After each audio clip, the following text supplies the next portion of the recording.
నా పేరు బదాం Raj Kumar, 27th ward కౌన్సిలర్ని. విషయం ఏంటంటే, గత సంవత్సరం 6వ నెల 2023 నాడు రాజారాం నగర్లో నాకు వాటర్ ప్లాంట్ ఉండేది. అంటే వాటర్ ప్లాంట్ రెంట్కు ఇచ్చినటువంటి యజమాని నా వాటర్ ప్లాంట్ని బయట పడేయడం వల్ల నేను అదే రోజు అక్కడ పడేస్తున్నటువంటి సందర్భాన్ని కూడా రికార్డింగ్ చేసి ఫోటోలు తీసి సాయంత్రం టైంలో సిఐ గారికి కంప్లైంట్ ఇవ్వడం జరిగింది. ప్రాపర్టీ డ్యామేజ్ అయింది, చర్య తీసుకోగలరని చెప్పేసి కంప్లైంట్ ఇవ్వడం జరిగింది. అయినప్పటికీ అప్పటి సిఐ గారు అయినటువంటి సురేష్ బాబు గారు ఇలాంటి చర్య తీసుకోలేదు. ఇదప్ప నేను మరుసటి రోజే సిఐ గారికి, ఏసీపీ గారికి, మరి సిపి గారికి ముగ్గురిని ఎండార్స్ చేసుకుంటూ రిజిస్టర్ పోస్ట్ కూడా చేయడం జరిగింది కంప్లైంట్ని. దాని మీద కూడా ఇలాంటి చర్య తీసుకోకపోవడం వల్ల మళ్ళీ వారం రోజుల తర్వాత నిజామాబాద్కు పోయి సిపి గారికి రిటర్న్ కంప్లైంట్ ఇచ్చి ఎక్నాలజ్మెంట్ కూడా తీసుకోవడం జరిగింది. ఇన్ని రకాలుగా ప్రయత్నం చేసినప్పటికీ నా కంప్లైంట్ మీద అలాంటి చర్య తీసుకోకపోవడం వల్ల నేను అన్నింటినీ సిఐ గారికి ఇచ్చినటువంటి కంప్లైంట్ని, మళ్ళీ రిజిస్టర్ పోస్ట్ ద్వారా ఇచ్చినటువంటి కంప్లైంట్ని, మరి సిపి గారికి ఇచ్చిన అన్నింటినీ పంచి చేసి కోర్టు ద్వారా ప్రైవేట్ కంప్లైంట్ చేయడం జరిగింది. ప్రైవేట్ కంప్లైంట్ చేసిన తర్వాత కూడా 2-3 months వరకల్లా ఎఫ్ఐఆర్ అనేది చేయలేదు. మా అడ్వకేట్ గారు అయినటువంటి అమితాబ్ గారు ఫోర్స్ పెట్టడం వల్ల 6వ నెలలో ఇచ్చినటువంటి ఇష్యూని 11వ నెలలో ఎఫ్ఐఆర్ చేయడం జరిగింది. 11 నవంబర్ 2003లో ఎఫ్ఐఆర్ అయింది. అప్పటి నుంచి పంచనామా కాపీ గురించి సుమారుగా 20-30 సార్లు పోవడం జరిగింది. సిఐ గారు మారిపోయారు, సిఐ గారు వచ్చి రవికుమార్ సార్ వచ్చి ఈయన సుమారుగా 20 సార్లు కలవడం జరిగింది. కానీ నా కంప్లైంట్ మీద పంచనామా రిపోర్ట్ రాయడానికి వాళ్ళు సిద్ధంగా లేరు. ఇప్పుడు పోయినా కూడా రేపు రాస్తా, మళ్ళీ రాస్తా, తర్వాత రాస్తా అని చెప్పేసి కాలయాపన చేస్తున్నారు. కానీ ఎఫ్ఐఆర్ చేయట్లేదు, పంచనామా రిపోర్ట్ రాయట్లేదు. అయితే నేను గత శుక్రవారం నాడు నిజామాబాద్ సిపి గారికి రిటర్న్ కంప్లైంట్ ఇవ్వడం జరిగింది.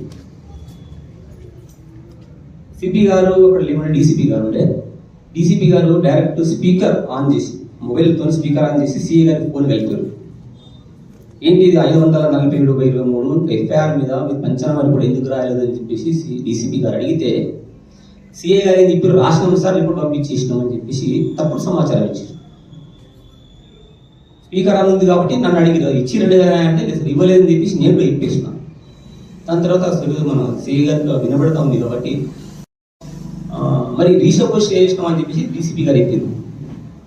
చేయలేదు సార్ అన్నాడు. మరి రిజిస్టర్ పోస్ట్ చేయలేవు, హ్యాండ్ టు హ్యాండ్ చేయలేవు కదా, మరి పంపించేస్తున్నాం. ఆయన ఇచ్చేస్తే ఫర్దర్ ఆయన ఏ కోర్టు పోవాలో ఆయన ప్రయత్నాలు తీసుకుంటాడు, ఎందుకు లీటర్ చేయలేదు అని చెప్పేసి డీసీపీ గారు అయితే సార్ ఇచ్చేస్తారని చెప్పేసి మాట ఇచ్చింది.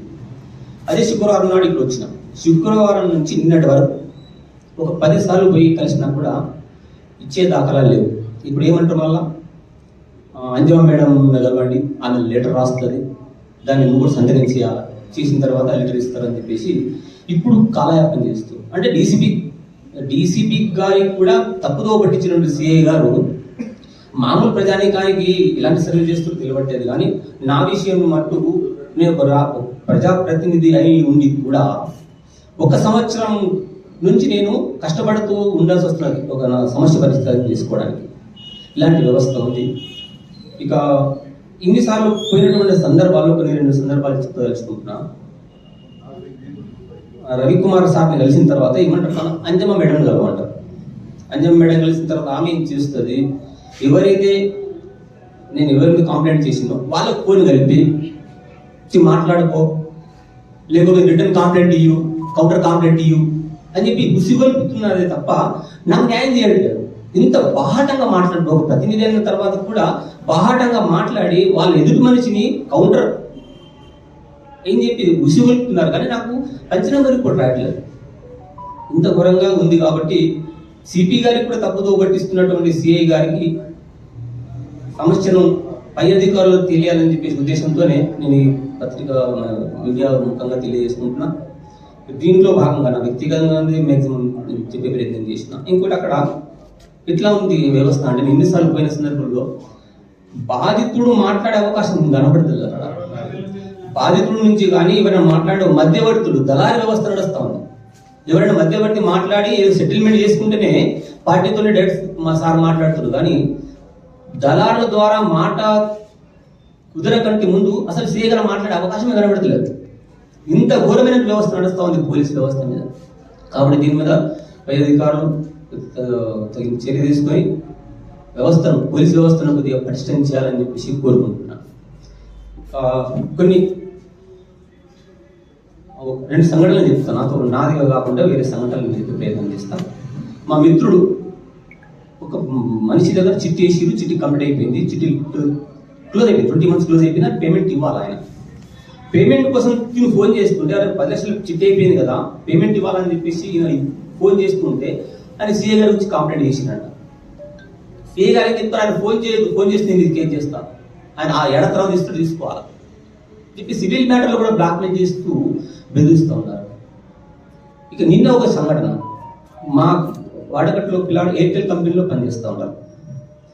ఆయన